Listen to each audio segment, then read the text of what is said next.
safer injection sites for drugs like heroin and cocaine. Shannon?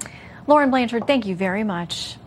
All right, Senator Gillibrand also saying that illegal immigrants should have the ability to pay into Social Security to get the benefits on the back end. So let's talk about a lot of this 2020 chatter today and bring back our power panel. Morgan Ortegas, Saagar Enjeti, and Dave Brown. Welcome to all of you.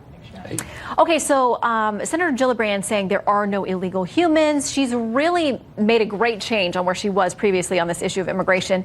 That's been noted by a lot of people, including the Washington Examiner, saying this. Gillibrand's comments are striking, given her past as an immigration hawk. In 2009, the New York senator voted to increase funding for ICE and once said she believed English should be the official language of the United States. Dave, today's a very different chatter on this.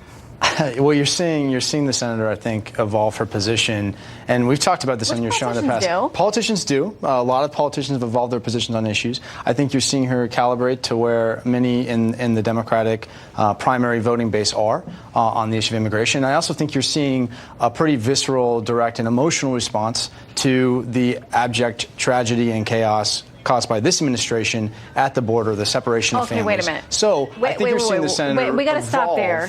Her position on that basis. Because Customs and Border Patrol, you've seen the numbers. We have all seen the numbers showing this huge spike in people coming with children, some of them not actually families, many of them are, but they know if they come as that unit, it is very unlikely that they're going to get turned away. And there's only a certain amount of time they can be held. I want to read something from the Wall Street Journal on this.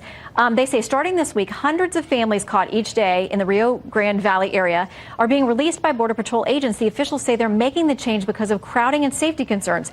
As the volume of families has reached record levels in the past several months, immigration authorities have struggled to make room for them all. And Morgan, we know a lot of these folks are being detained or being released into the U.S. They're given a court date. Many of them are not on bond. They're not being monitored by a bracelet in any way.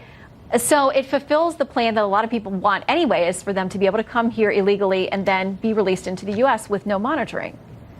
Right, and that's exactly why you pointed out at the beginning of the segment that we've seen such a makeover by Senator Gillibrand on this and many issues. She actually had the reputation in the Senate for being a moderate for quite some time, and you know, I think the big difference, and I see her and someone like Elizabeth Warren, as Elizabeth Warren is known for the position, so you could disagree with her on a lot of policy, but they seem very genuine, they seem very sincere. When I see Senator Gillibrand, it seems to be this very hyper delivery. Like she's really trying to make all of us believe that she really is a liberal. And I don't find it as sincere as you would say Bernie Sanders or Elizabeth Warren, people who I do not agree with, but who have held these positions for a long time. So she has had quite the career makeover here. And, you know, the question for me is, as someone who used to be a moderate, like Senator Gillibrand, is running to such extreme left positions, what is any nominee of this party going to be forced to take as it relates to the 2020 election? And I just don't see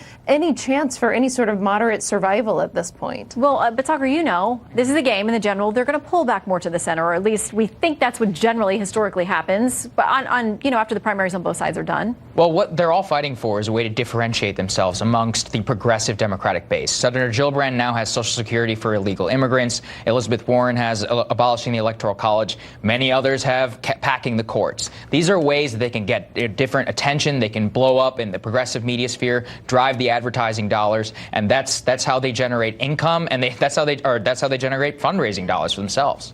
Okay, Saagar, I also want to ask you about something you've been in the middle of this week. You were accused by a reporter at another station, another network, of lobbing up a softball question to the president and the president of Brazil yesterday in the Rose Garden when you asked about the impacts of socialism. Now, to be fair, I asked President Bolsonaro that same question because I think it's a fair question to ask. It was called a softball by you.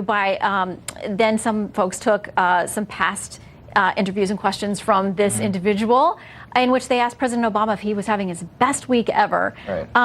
Do you feel like there's a double standard, or do you think it was fair to come after you for that question? Yeah, there's a double standard. You're right, Shannon. I guess it's not news to ask the President of the United States about court packing, about social media censorship and executive changes, and then to ask a foreign leader what would happen if a socialist were to replace President Trump in office. But, you know, some people get upset by that. They may rather ask about a best week ever. One of his colleagues must ask President Obama how enchanted panted he was in the Oval Office. So I can only aspire to that journalistic standard set by them. Dave, are you enchanted by Saagar and his questions? I mean, this is as bad as asking me about someone else's marriage. He's sitting right there. What can I say? Okay, you got to keep it real. He's right there. No, look, here's what I would say on this. Saagar, I'm not going to ever tell you how to do your job. I just hope that every member of the media asks the President of the United States hard questions, tough questions, fair questions, and that you're holding... Regardless of party. Morgan, I think that's fair, right. although, Morgan, you know there are a lot of people on Twitter and social media who love to tell us how to do our jobs. And they love to tell us what to wear and how to do our hair. Lip gloss included, earrings, everything. Boo, boo. That's true, Shannon, but you're the best, Shannon. No one can beat you at that anyway. Right. My earing game is strong.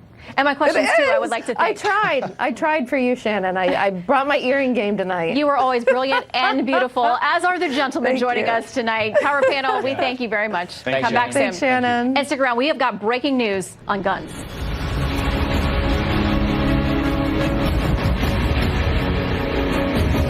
You still stressed about buying our first house, sweetie? Yeah, I thought